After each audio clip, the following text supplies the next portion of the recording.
Estamos de vuelta aquí en No Hay Derecho, son las 8:23 de la mañana. Lo anunciamos antes de irnos a la pausa y también muy temprano cuando hacíamos los comentarios.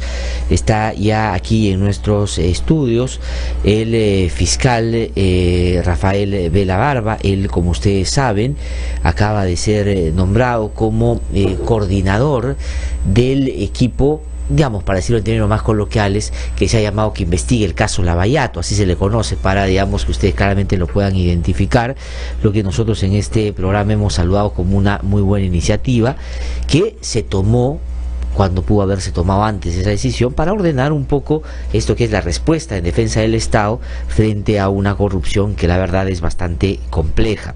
Y él, por supuesto, tiene un equipo con el que trabaja, dentro de los cuales José Domingo Pérez, que estuvo el otro día conversando con nosotros aquí, es sin duda una pieza fundamental.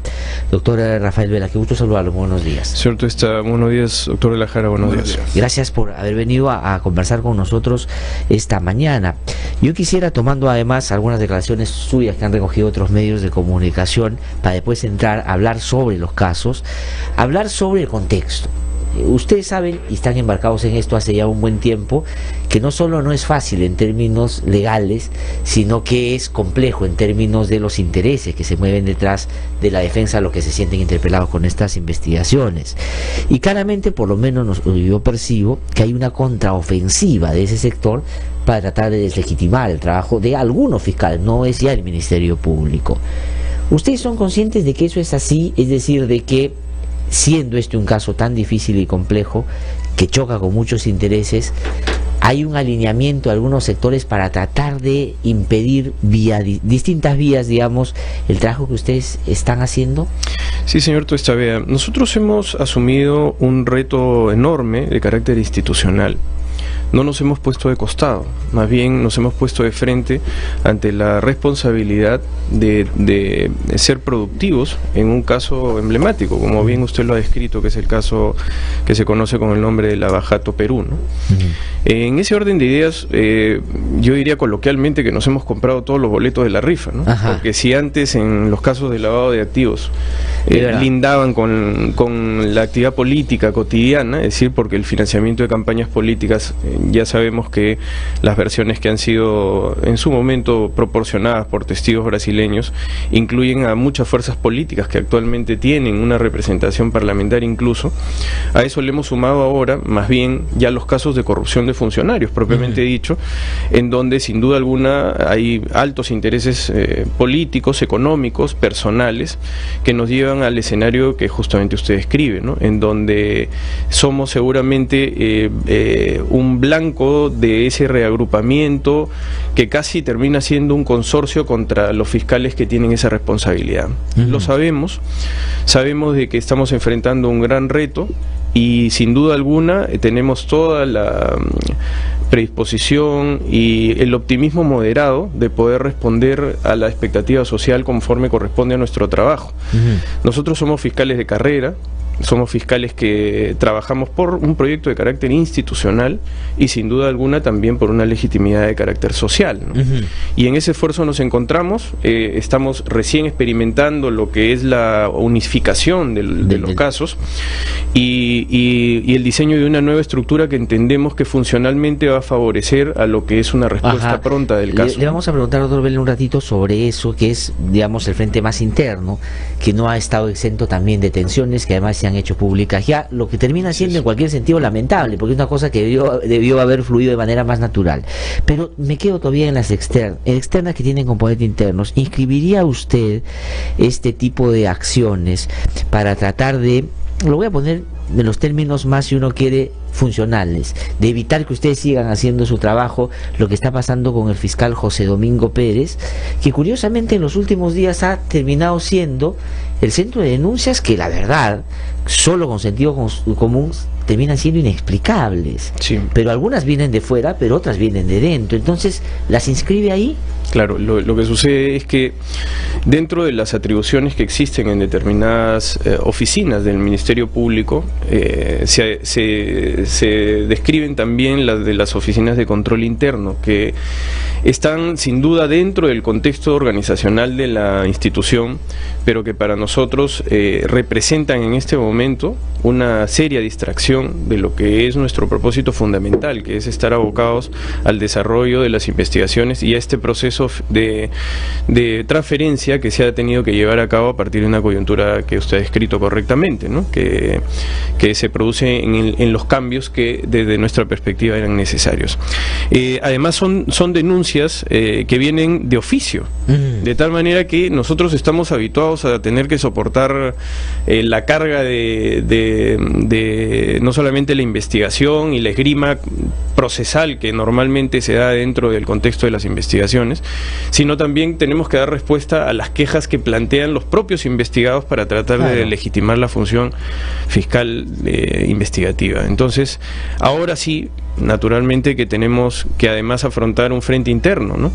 Que no solamente distrae, sino que también crea una turbulencia adicional a la de la coyuntura que todos conocemos y que evidentemente nosotros pretendemos mantenernos alejados, pero indiscutiblemente también forma parte de nuestro trabajo el tener que lidiar con esa realidad, ¿no? Ahora, porque hay que lidiar con procedimientos que son engorrosos y quitan tiempo, para decirlo en términos también coloquiales, pero también con lo que podría ser parte de esa estrategia, la estigmatización de los fiscales, buscando atribuirle ciertas características para descalificarlos también.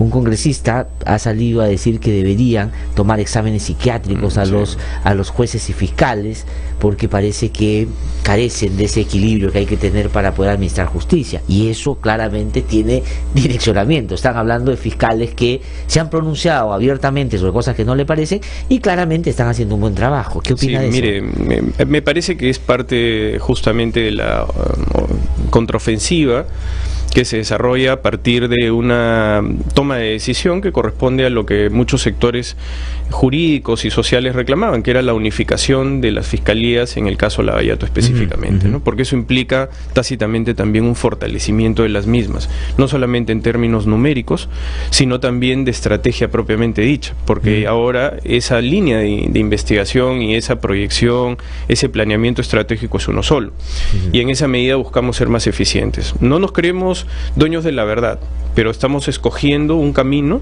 que desde nuestro punto de vista debe ser el que corresponda a obtener resultados. De hecho, nos preocupa mucho la coyuntura como tal, pero tratamos de concentrarnos fundamentalmente en el esfuerzo de las investigaciones. Claro, hay que darle el tiempo solo que se merezca a eso. Así es. Y digamos, la única manera de responder a eso es trabajando. Bueno, no le voy a negar que a un fiscal como ser humano, claro, y como magistrado de prestigio le tiene que chocar una situación de esta naturaleza y debe ser esclarecida y contestada con toda energía, ¿no? Porque de hecho el doctor José Domingo Pérez Gómez es un fiscal valiente, honesto, de una trayectoria intachable, que está haciendo su trabajo y naturalmente está enfrentando toda la resistencia que corresponde a los casos emblemáticos que investiga. Y esa respuesta es una respuesta abusiva en algunos casos, ¿no? En otras es desmedida, pero nosotros tenemos que estar por encima de ello. No quiero decir que no afecte, que no quiero decir que no distraiga, pero sin duda alguna, ¿no? Que corresponde a creo que más bien la demostración y la configuración de a qué nos enfrentamos. De acuerdo, de eso que al momento alguien dijo, no saben con quién se han metido, ahora ya lo tiene claro, y está bien, porque la sociedad está de su lado. Termino aquí, Ernesto, si me permite solamente preguntarle sobre lo de José Domingo Pérez, para cerrar esto. Ya usted lo ha dicho, he visto que han recogido varios medios esto, pero se lo quiero preguntar también directamente, ¿no? Esto va a seguir, o sea, esto va a seguir de los dos lados. Ustedes van a seguir investigando y cuanto más avancen, más ataques van a tener. Esa es la ecuación cuando las cosas funcionan bien. Está claro, y usted ha expresado su punto de vista personal de lo que está en juego para la institución y en términos personales también para ustedes como fiscales de carrera. En el caso de José Domingo Pérez, usted como coordinador del grupo tiene un respaldo absoluto al trabajo que él tenga en cualquier circunstancia. Absolutamente, en todo sentido. De hecho, el fiscal José Domingo Pérez además tiene un rol protagónico propio, incluso de la encargatura de que él ha asumido la carga investigativa que tenía el fiscal Hamilton Castro, que como sabemos tenía un rol preponderante dentro de la estructura del antiguo equipo especial, de tal manera que José Domingo Pérez Gómez tiene no solamente todo mi respaldo, ¿no? Yo creo que adicionalmente él tiene un prestigio propio que habla dentro del contexto de su tarea como un fiscal intachable, que naturalmente se enfrenta a grandes poderes, ¿no? Y que tiene dentro de su esfuerzo que también tener que lidiar con esta situación, ¿no? Ahora, las denuncias pues son, desde mi punto de vista, distracciones, algunas de ellas absurdas, ¿no? que son bastante simples de contestar, ¿no? Por ejemplo, la del cobro del bono es una situación pues absolutamente que para nosotros revela una carencia de organicidad dentro de la institución, porque bastaba con pedir un informe a Gerencia General para saber de que el doctor José Domingo Pérez Gómez, decisión que además fue tomada dentro del contexto de la gestión del doctor Pablo Sánchez Velarde, señor fiscal supremo y ex fiscal de la Nación, en el que claramente José Domingo Pérez Gómez tenía, en adición a las funciones de ser un fiscal de lavado de activos destacado temporalmente, también carga de investigación de los fiscales anticorrupción, ¿no? Sí. Entonces, es muy simple, ¿no? Y de hecho tener que hacer un informe de descargo por algo que documentalmente es perfectamente pasible de ser rechazado liminarmente, sí nos tiene que preocupar, porque sin duda alguna distrae, ¿no? Bueno, yo no insisto más en el punto porque estoy de acuerdo. Justo veníamos conversando en la primera parte diciendo que por un lado la reforma del sistema de justicia son adopción de determinadas medidas como el Consejo Nacional de la Magistratura, pero también es apoyar y proteger a los fiscales y a los jueces que están ya aplicando bien la administración de justicia, donde está el equipo que usted lidera y por supuesto el fiscal José Domingo Pérez. Pero yo quería preguntarle ya por el lado de cómo van las investigaciones, ¿no? Porque yo creo que una pieza fundamental, como se suele decir, es el tema de la colaboración eficaz, ¿no? Pero a veces está un poco confuso porque es un tema pues muy especializado, muy técnico, ¿no? Entonces, por un lado hay colaboraciones eficaces de naciones premiadas en Brasil, por otro lado hay colaboraciones eficaces de acuerdo al régimen peruano, hay individuales de personas naturales, hace poco se ha permitido que puedan haber también colaboraciones eficaces de las personas jurídicas. Hay acuerdos internacionales inéditos, innovadores, que no está el camino todavía recorrido, que se está... Si nos puede explicar, yo sé que es un tema largo, pero ¿en qué estamos? ¿Cuáles son las colaboraciones que hay? ¿Por dónde va a venir la documentación? ¿Nos puede hacer una panorámica para podernos ubicar? Sí, es efectivamente correcto lo que usted ha escrito. Estamos en algunos casos innovando y en otros estamos tratando de que la legislación acompañe el cambio necesario para enfrentar un caso inédito de mega corrupción transnacional, ¿no? Y esto implica que necesariamente los cambios normativos sean consustanciales también a la primacía de la realidad. Es efectivamente cierto que tenemos la coexistencia de varios mecanismos que buscan más bien coadyuvar la función fiscal, la función investigativa, es decir, buscar facilitar lo que sin duda alguna tiene un altísimo grado de complejidad, las circunstancias de cómo se ha dado esta criminalidad organizada. Entonces, en ese camino están las leyes peruanas, como usted correctamente lo ha descrito, que es el aspecto normativo incluido en el Código Procesal Penal y en alguna de sus modificatorias recientes, en donde se incluye también la delación corporativa como una innovación, y las que ya estaban reguladas y que ahora han sido materias también de una serie de ajustes normativos, que se trata de la colaboración eficaz de personas imputables, es decir, de personas que pueden admitir culpabilidad. Entonces, el contexto ha definido que nosotros hayamos como Fiscalía empleado ambos mecanismos, es decir, el mecanismo de la cooperación internacional que nos inserta dentro de instrumentos internacionales de los cuales el Perú es signatario y que como tal forman parte de su derecho interno también, ¿no? Y que establece también la oportunidad de poder acceder a una cantidad de evidencia, a una cantidad de prueba que en normales circunstancias no tendríamos un acceso, pero que también exige obligaciones. Estas obligaciones hacen que nosotros tengamos siempre la evaluación de la conveniencia de activar un mecanismo de esta naturaleza.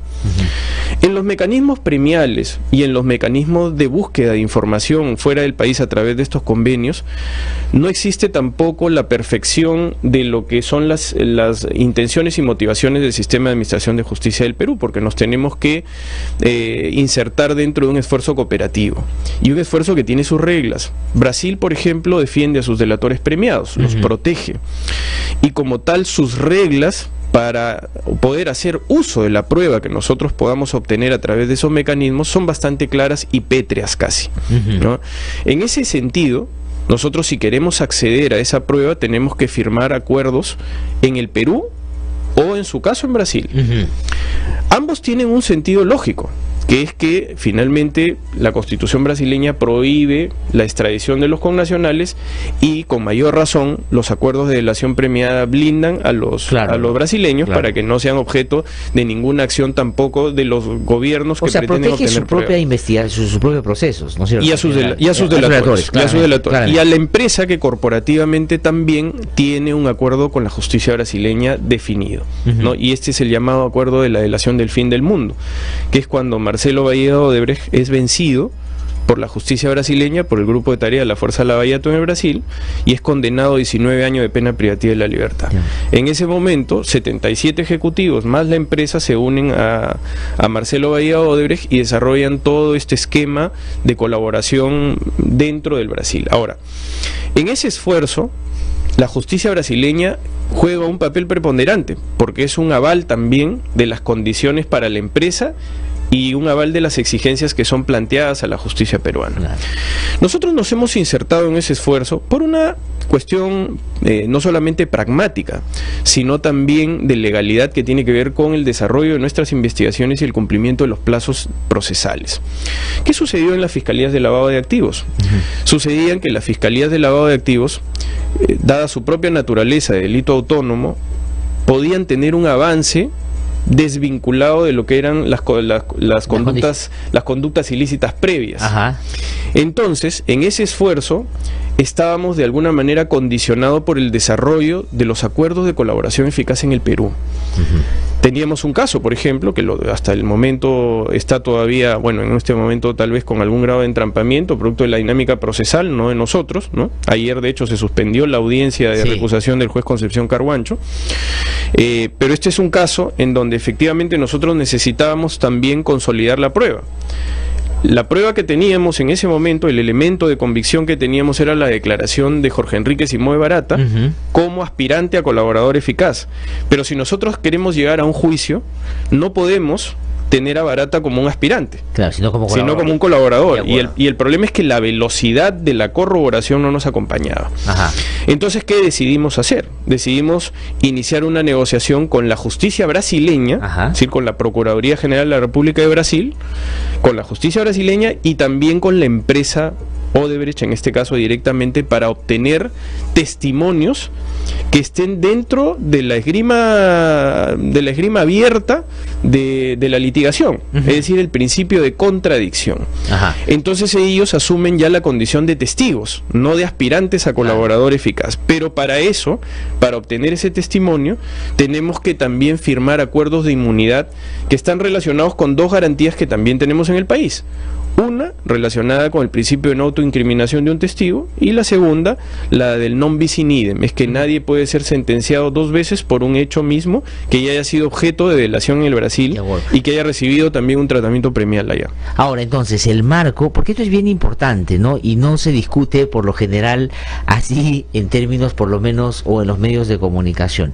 Esto es lo que en la práctica quiere decir, no, pero para ir a la pregunta concreta, que es la preocupación de la gente que dice que el Ministerio Público está firmando cosas sin que todos sepamos para darle impunidad a ellos a cambio de muy poco, a cambio de lo que no se sabe qué cosa va a hacer.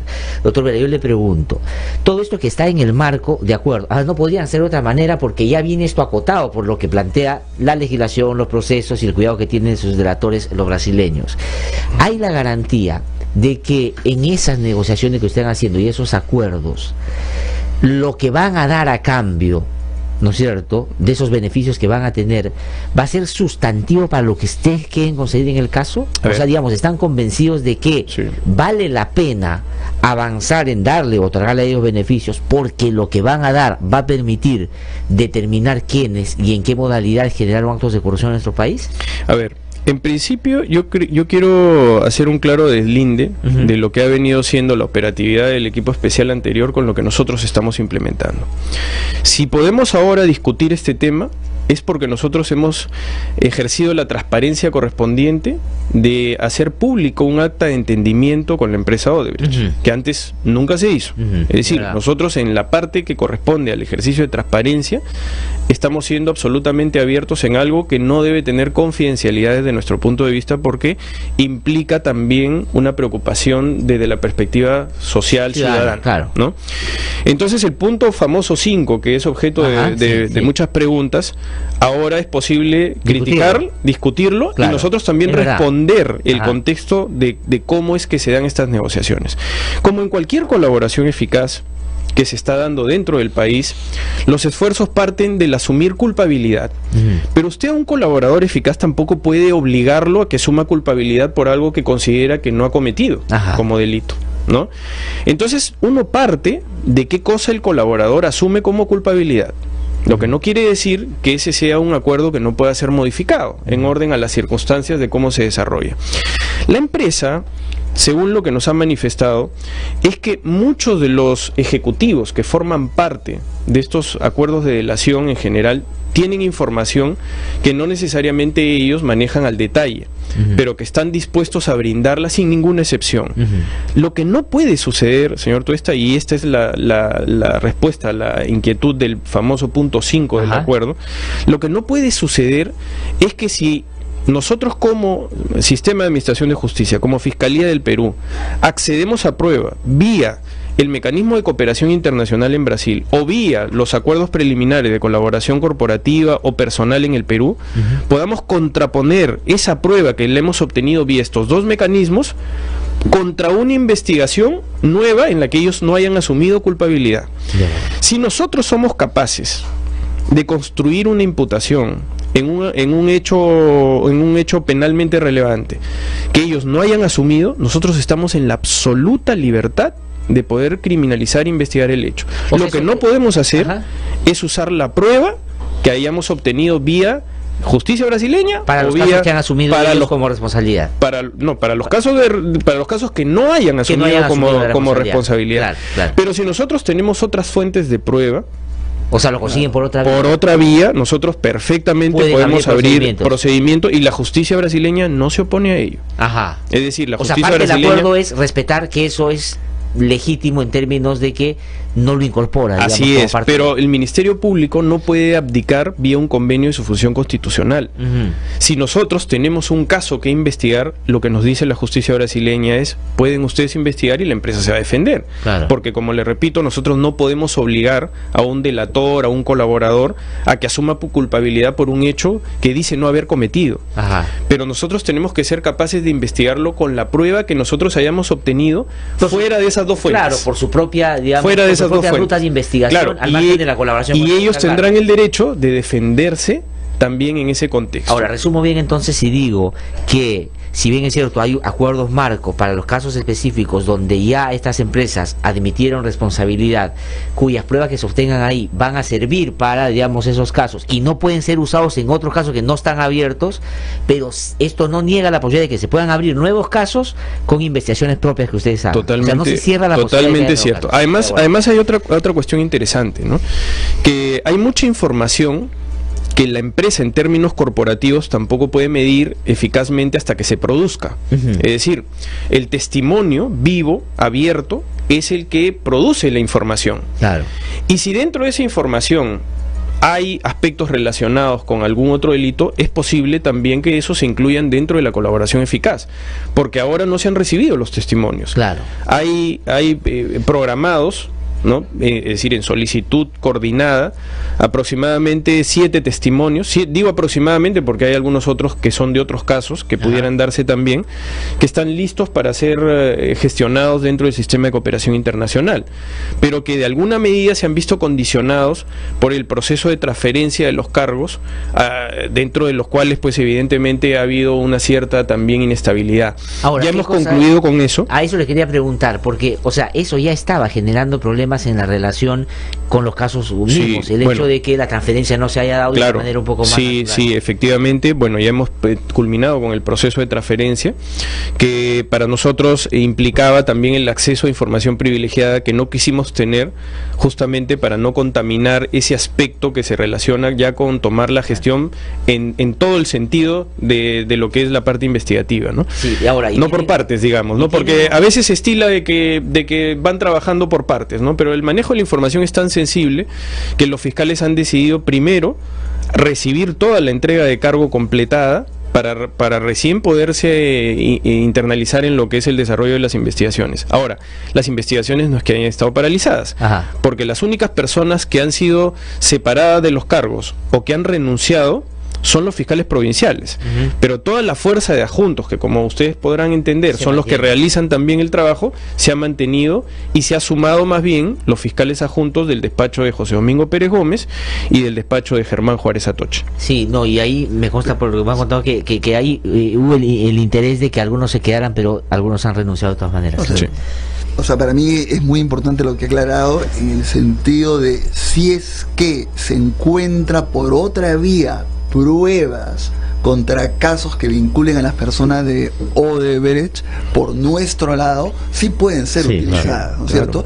Y además las pruebas que se dan vía estos convenios internacionales con Odebrecht sí pueden ser utilizadas frente a otras personas que no se llaman Odebrecht. Por supuesto. Ese es el propósito. No, que ese es lo central. Porque yo digo, a mí me interesa, digo, como ciudadano, saber que estas empresas son corruptas. Sí, lo sé. Yo no necesito que me digan más de que o sea, digamos, sí lo son, ellos lo han admitido.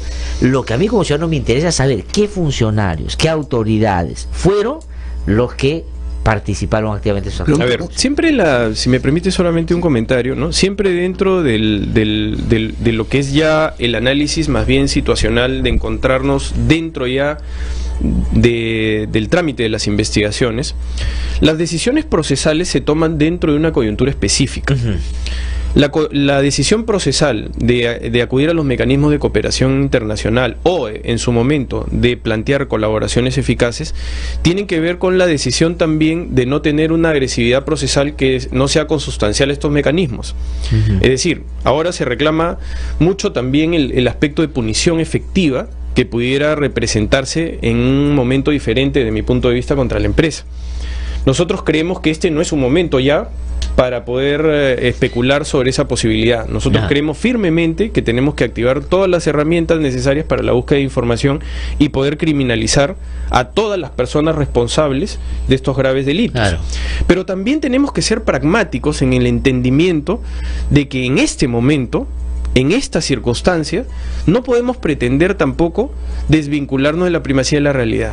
Lo que les comentaba hace un momento, de que los brasileños protegen a sus delatores premiados. Los brasileños, además, no permiten la extradición de sus connacionales. De tal manera que no podemos tampoco caer en la demagogia de pensar que ahora, lo que en algún momento pudo haberse planteado como una estrategia de punición efectiva y de más bien de búsqueda de mecanismos punitivos en los que más bien se represente la fuerza coercitiva del Estado, ahora, en estas circunstancias, es utópico pensar de que podemos dar marcha atrás y podemos pedir la extradición de Jorge Barata, la extradición de Marcelo Bahía Odebrecht, la extradición de Antonio Mameri o de Fernando Migliaccio. Porque es obvio que la justicia brasileña no nos va a entregar. ¿No? Y tenemos que entender también como sociedad que el momento en el que nos encontramos es tal cual lo he escrito. Sí, además esa puede ser la coartada perfecta para más bien los que quieren que no se avancen las investigaciones, de estar gritando ¿por qué no piden extradición? ¿Por qué no los hacen proceso? ¿Por qué no van presos? Porque saben que eso no solo no es posible, y si se avanzara en esa dirección se cae lo importante que están haciendo. Porque además inmediatamente eso representaría nuevamente el congelamiento de las relaciones con las justicia brasileña. Pero, a ver, mi única duda que queda ahí es el tema de la reparación. Sí. ¿Qué tiene que ver ahí? La colaboración eficaz con las personas jurídicas tiene que ver con, hay una serie de sanciones, pero tiene que ver también con la reparación. O sea, está en juego, se está negociando, ¿sí? Por supuesto, y además estamos, creo, replanteando lo que es el esfuerzo desde el punto de vista de la posición coadyuvante que tiene la Procuraduría de Perú, del caso Lavallato por un lado, e incluso también de la Procuraduría Anticorrupción. Nosotros, una reunión con la... Así es, por supuesto, que ha sido además una reunión muy cordial y muy productiva, en donde todos están insertos en el mismo esfuerzo. Esta voluntad de no tener compartimientos estancos en la información y de asumir de que la Procuraduría Pública tiene un esfuerzo procesalmente coadyuvante con la Fiscalía, tiene que hacernos entender también que tenemos que trabajar juntos. No podemos sumar un enemigo más dentro de los que procesalmente ya tenemos con las estrategias de los investigados, que están ejerciendo su derecho a la defensa. Nosotros hemos advertido que en muchos casos las posiciones antagónicas de la Procuraduría General se han dado también sobre este compartimentaje y esta separación de la información. Hay cosas que seguramente deben mantenerse en un grado de confidencialidad por planes estratégicos de la propia Fiscalía, pero en esencia, en lo que corresponde a la negociación ahora, ellos forman parte de la misma. Claro. Es decir, la empresa está negociando con el Ministerio Público de Perú y con la Procuraduría, pero no de manera desvinculada, sino más bien de manera orgánica. ¿Para qué? Para que entendamos que el esfuerzo es el mismo. O sea, la normalidad está entrando en escena, ¿no? Porque eso es lo que debió suceder desde el principio. Pero justamente sobre eso, a ver, una de las dificultades que había en el Ministerio Público es que habían dos equipos, ¿no? Lavado de activos, anticorrupción, se ha unificado, está marchando mucho mejor. En el Poder Judicial está sucediendo lo mismo. Por un lado hay lavado de activos, la Sala Penal Nacional, y por otro lado también está el sistema especializado de corrupción de funcionarios públicos, que se creó hace un año y pico. Que también tiene lavado de activos. Que también tiene, pero no habla del... también tiene lavado de activos, pero no dice... Producto de corrupción de funcionarios, como delito fuente, ¿no? Delito previo, actividad criminal previa, así es. Claro, pero el LOT no habla de delitos conexos, a diferencia del sistema que se ha creado ahora. Pero la pregunta es que siguen habiendo dos sistemas. Además, con disparidad, si me permite interrumpirlo, en la unificación jurisprudencial del manejo de mismas figuras jurídicas. Nosotros hemos tenido un problema ya plausible en el caso de los impedimentos de salida del país en etapa preliminar. El sistema de administración de justicia de corrupción de funcionarios admite la posibilidad de que se pueda pedir en una fase preliminar un impedimento de salida. De hecho, en el caso de los cuellos blancos de la corrupción, la Corte Suprema ha hecho uso de ese mismo mecanismo para evitar de que puedan eludir la acción de la justicia en una etapa preliminar. Sin embargo, en la Sala Penal Nacional piensan que el impedimento de salida es improcedente dentro de la etapa preliminar, que es el caso, por ejemplo, que hemos planteado una casación en la investigación del señor Yoshiyama y del señor Bedoya Camere y del señor Briceño, ¿no?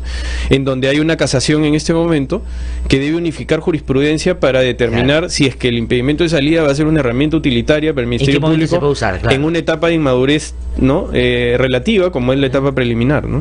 Pero entonces es una dificultad también para el Ministerio Público que a nivel judicial siga de alguna manera dos vías paralelas, porque el doctor Duderli Rodríguez ofreció unificar, pero finalmente no lo hizo. Hay dos vías paralelas. Sí, bueno, en este momento es una realidad que debemos nosotros coexistir. Nosotros litigamos en ambos sistemas, de hecho. Sí, pues. Litigamos con la Sala Penal Nacional que dirige la doctora Inés Villabonilla, y litigamos también con la Sala Anticorrupción Supraprovincial que dirige la doctora Susana Castañeda. ¿Y ahí qué criterio debe primar como el Ministerio Público? ¿Eficacia, competencia? Bueno, yo no quisiera dar una opinión al respecto. Sabía que era así. Comprenderá, caso por caso, además, ahí, ¿no? Comprenderá que además nosotros litigamos con ambos sistemas y mi opinión podría ser interpretada de una manera incorrecta, ¿no? Y no quisiera hacer un juicio de valor al respecto. Pero una cosa, otro tema que tiene que ver también y que me preocupa a mí es que hubo una cierta tensión también entre usted y algunos fiscales con el Tribunal Constitucional sobre el tema también de los audios. ¿No le preocupa un poco que lo que se resolvió en el caso del habeas corpus de Humala y Nadine ¿puede aplicarse también ahora a los audios que están...? Bueno, sin duda alguna, yo sí lo manifesté públicamente al punto de que me generó alguna respuesta directa de parte de algunos tribunos del Tribunal Constitucional. Yo lo hice, por supuesto, en un análisis de la perspectiva del Ministerio Público, y ahora cobra mayor relevancia porque en esa sentencia el Tribunal Constitucional lo que se decía es que para tomar cualquier medida coercitiva, primero había que comprobar la veracidad del contenido de los audios, con lo que en este momento que están en prisión preventiva, ¿no? En el caso de los cuellos blancos de la corrupción, vamos a ver cómo el Poder Judicial se va a tener que enfrentar a lo que corresponde al análisis que hizo en su oportunidad en el caso Humala Heredia del Tribunal Constitucional. Ajá. Y nosotros siempre lo dijimos, ¿no? Porque la mayor herramienta utilitaria en la lucha contra la criminalidad organizada son las escuchas legales telefónicas. Y si fuere el criterio que prime dentro del Tribunal Constitucional, imagínese usted, ¿no? Primero habría que llamar a cada persona que se ha escuchado en los audios, y esa persona podría hacer pues hasta un peritaje de voz para negar su voz, o que la conversación haya sido editada, o que eventualmente no sea el contexto, o sea, digamos, de lo que define, a la luz, ¿no?, de lo que está pasando ahora, estos audios que estamos escuchando, que los han llamado los audios de la vergüenza, y con razón, tendrían que correr esa suerte con ese razonamiento. Imagínense, a mí me parece absurdo, ¿no? Sí. Yo creo que tiene que haber una respuesta de ejercicio de jurisdiccionalidad y de desvinculación de ese tipo de criterios, que más allá de lo que puedan representar en términos funcionales, yo creo que el Poder Judicial tiene un reto histórico en este momento de deslindar justamente de este tipo de criterios que fueron tomados, entiendo yo, de manera desinformada o desvinculada de la realidad, porque si en el Tribunal Constitucional habría un asesor que conozca de los planes operativos en los casos de gran criminalidad y el valor de las escuchas telefónicas, se habría dado cuenta que en todos los casos las escuchas sirven dentro del ejercicio de las medidas coercitivas que plantea el Ministerio Público, y que éstas no pueden estar condicionadas justamente al principio de contradicción previa, porque si fuera así, imagínense, claro, ¿no? Ahora basta que en este momento todos plantearían pues peritajes, plantearían tutelas de derecho, ¿no? Lo van a plantear, puede ser, pero es que justamente el problema de una jurisprudencia de esta naturaleza crea este tipo de dificultades. Claro, de repente ahí... Sí, seguramente que el Tribunal Constitucional no se representó un caso de esta magnitud, ¿no? Pero el derecho está para también cambiar en la medida de que las circunstancias así lo exigen. Sí, creo que esto yo creo que ahí es un problema, porque a veces razonamos con el caso concreto y no las consecuencias que puede tener para otros casos. Ese tal vez es un error que cometemos a veces. Brasil, ¿tiene usted, disculpa, sí, ¿tiene contacto con Sergio Moro o ha entablado una relación con él? Con el doctor Moro sí hemos tenido alguna relación, no solamente de carácter protocolar, sino también de intercambio de aspectos académicos, ¿no? Nos ha tocado coincidir en algún evento académico, y la visión y la forma de cómo trabajan ellos es naturalmente bastante vinculada al prestigio de la funcionalidad que tiene el juez Moro, que representa una figura muy fuerte, ¿no? Sí, doctor, tenemos que lamentablemente terminar agradeciéndole mucho por su presencia, pero tenía dos últimas preguntas muy concretas para respuestas muy puntuales también. No voy a pedirle su opinión por la situación concreta del fiscal de la Nación, porque de pronto después lo terminan a usted investigando por ese tema, pero lo que sí digo es, los ciudadanos, lo que creemos o pensamos, o mucha gente cree, es que la suerte que siga la investigación del caso Lavallato debe estar distante la suerte que pueda seguir lo que pase en la Fiscalía Supremas y con el fiscal de la Nación. ¿Hay garantía suficiente para que se pueda hacer esa afirmación, que al margen de lo que pase, esto ya es irreversible? Mire, señor Tuesta, yo lo que debo decir en clara precisión a su preocupación es que nosotros primero tenemos un esfuerzo de carácter institucional. La figura del señor fiscal de la Nación es una figura para nosotros transitoria y episódica. No digo desde la perspectiva de quien ocupe el cargo, ¿no?, sino de que los cargos son renovables cada 3 años y eventualmente puede haber una reelección por 2. Pero en cualquier caso siempre nosotros tenemos que estar institucionalmente desde la perspectiva de asumir de que hay un representante que ocupa ese lugar. En esa medida nosotros medimos también nuestra funcionalidad en orden a los planes estratégicos que desarrollamos y a las facilidades y a las oportunidades que solicitamos en su momento a la Fiscalía de la Nación como entidad que para nosotros hasta este momento viene cumpliendo con lo que son nuestras tareas y obligaciones. Eso no quiere decir que no nos pueda afectar en alguna medida también la situación de inestabilidad, pero tratamos de mantenernos desvinculados más bien para concentrarnos en lo que es nuestro trabajo. Ahora, de hecho, cada circunstancia tiene también su tramitación y no depende de nosotros, de tal manera que mientras nosotros tengamos las facilidades para poder hacer nuestro trabajo, nos vamos a mantener concentrados en ello. Y créame que desde el punto de vista institucional, si no tuviéramos ese respaldo, seríamos los primeros en salir a denunciarlos. No, sin duda. No, el hecho de que haya cambiado las cosas es una buena señal, pero digamos el desenlace todavía está por darse. Doctor Vela, muchísimas gracias por haber venido a conversar con nosotros y explicarnos con tanta claridad todo lo que está pasando. Gracias, muy amable. Que vaya muy bien, y siempre recuerden los fiscales, los buenos fiscales como ustedes, que ya no son del Ministerio Público, sino son de la sociedad, y ahí creo que hay un respaldo mayoritario. Muchísimas gracias. Gracias también a ustedes. Muy amable. Tengo que ir a una